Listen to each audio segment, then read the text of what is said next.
So let's get started learning how experts organize their knowledge and information in their brain so that they can access it when they need to help patients in the clinical environment. First, let's remember how young clinicians learn about disease and understand disease. And this may vary depending on how different health profession schools present the information. But in general, there's 4 general categories of information that people learn to master in order to diagnose appropriately. First, how the body is supposed to function normally, how things normally work. Generally, that's our first introduction to clinical problem solving. Then we need to understand how things go awry. And when they go awry, what are the syndromes that result? And a syndrome is nothing more than a collection of clinical signs and symptoms. Finally, we need to understand what type of diseases cause those syndromes. These are precise, classified phenotypes of diseases that lead us to the appropriate treatment and prognosis for a patient.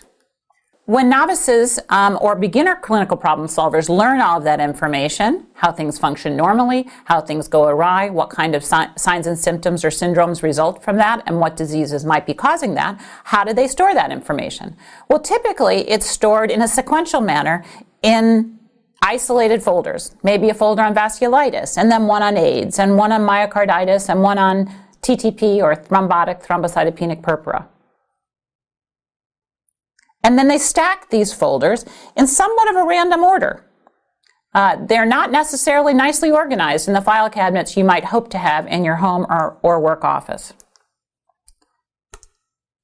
Now, the filing system organization that is chosen by a beginner really depends to a large extent on how the material has been presented or taught in the classroom. And some schools do this by mechanisms. You might have a course on immunology or neoplasia or metabolism and metabolic disorders. Other schools arrange their curriculum in organs or systems, and so the file folders would be organized in cardiovascular disease, respiratory disease, GI disease. And some might actually choose to be more conventional and present information in traditional scientific disciplines like pathophysiology, pharmacology, and biochemistry. And in that case, your file organizational schema will look a lot like the courses in which you were taught. Now, the problem with classifying them either by mechanisms or by disciplines or by organ systems is that patients don't generally come in with complaints in categories. And so it's hard to access information when you store it in a way that's different than the problem is presented in your clinical office. Patients come in and they say, "Why do I have this funny rash?" rather than, "Is it possible I have leukocytoclastic vasculitis?" Although thanks to Google and many other search engines, some patients will come in and ask, "Do I have leukocytoclastic vasculitis?" But the vast majority are going to want you to look through your brain, through all of those file folders you've stored, and come up with an answer to why do I have this funny rash. Now, what's most interesting about clinical problem solving to me is, in fact, the work done by George Bordage and other cognitive psychologists that point out that as people desire or aspire to become sophisticated problem solvers, it isn't just about adding more facts and information about multiple new diseases to your brain. It's about fundamentally changing the way in which those facts are stored and used. And the knowledge organizational schema that you need to aim for as you're developing expert clinical problem solving skills is one that allows you to access the information easily in the clinical environment. So remember that picture of the stack of sort of random file folders that represents the storage strategy for novices, and compare it to what experts use as a knowledge storage strategy, represented schematically on the next slide. So experts really reorganize their knowledge throughout their career, away from isolated, independent, stacked file folders sitting in the corner of their brain, or even a little bit more organized in a filing cabinet, to a much more relational way of understanding diseases, represented here by the circles, syndromes, represented by the triangles, and isolated signs and symptoms, represented by this polygon here.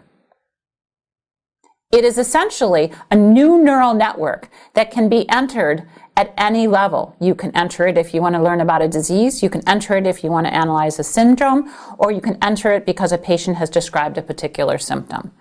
But what's important you understand here is that every disease, syndrome, signs, and symptoms is connected in your brain to multiple other sites of interest, and we'll show how those interrelate over the next several weeks. So let's look more carefully at how an expert clinician in the clinical environment would take advantage of this more coordinated and connected neural network of facts and information about diseases and how they relate to signs and symptoms.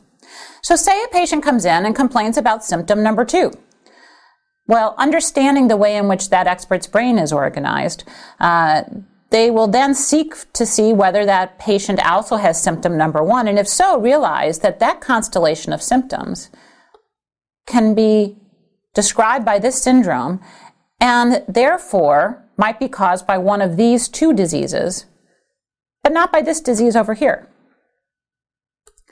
Alternatively, if the patient with symptom 2 says no to do I have symptom 1 and instead has these other symptoms, an entirely different trajectory of diagnosis is chosen. A different syndrome has been described, and it could be one of these 3 diseases, but not this disease.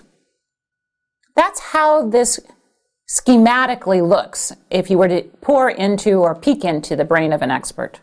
Let's take a little closer look at how these diseases might relate to each other.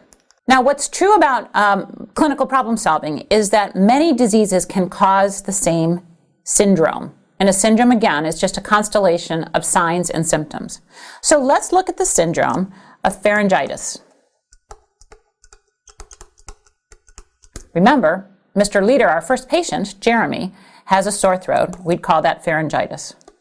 We know from our reading that pharyngitis can be caused by group A beta hemolytic strep. That's called streptococcal pharyngitis. It can be caused by infectious mono or the Epstein-Barr virus. And it can be caused by the acute retroviral infectious syndrome or HIV. All of these diseases have one thing in common in this particular clinical setting, and that's they all can cause sore throat. So how do we know in a given patient whether it's more likely that they have mono, strep throat, or acute HIV? We look for some critically important features. We look for differentiating features, that is, features in this symptom complex or syndrome complex of 3 possible causes of sore throat are only present in 2 out of 3 similar diseases. So we look for something like, for instance, an exudate on the tonsils that occur in infectious mono and streptococcal pharyngitis. If that's present, we know it's more likely it's one of these 2 diseases rather than acute retroviral infection. Every now and then we'll find a feature that in this set of diseases only occurs in one condition. And we call that a key feature. So here's some terminology we're going to be referring back to throughout the course. Differentiating feature, which is a sign or a symptom in a given constellation of diseases that only occurs in 2 out of those 3 diseases and allows you to exclude the possibility that the 3rd disease is present. And the other is key feature, which is a feature that's present in this particular grouping of diseases in only 1 out of these 3 conditions. So if a person comes in with strep throat and has a particular symptom or sign or lab test, we know that in fact what they have is streptococcal pharyngitis. And we'll elaborate more on this a little bit later. Quiz number 2. When thinking about clinical problem solving, all of the following are true except number 1, knowledge organization is as important as knowledge acquisition. Number 2, experts organize knowledge the way they were trained to in medical school. And number 3, in general, many diseases can present with the same syndrome, a collection of signs and symptoms. And the answer is number 2 is incorrect. Experts organize knowledge the way they were trained to in medical school is incorrect. Experts reorganize knowledge throughout their career into a more integrated and interconnected neural network of facts and information about patients and diseases. And when we come back, we'll talk about how they begin to identify what facts and information is important to store in that neural network.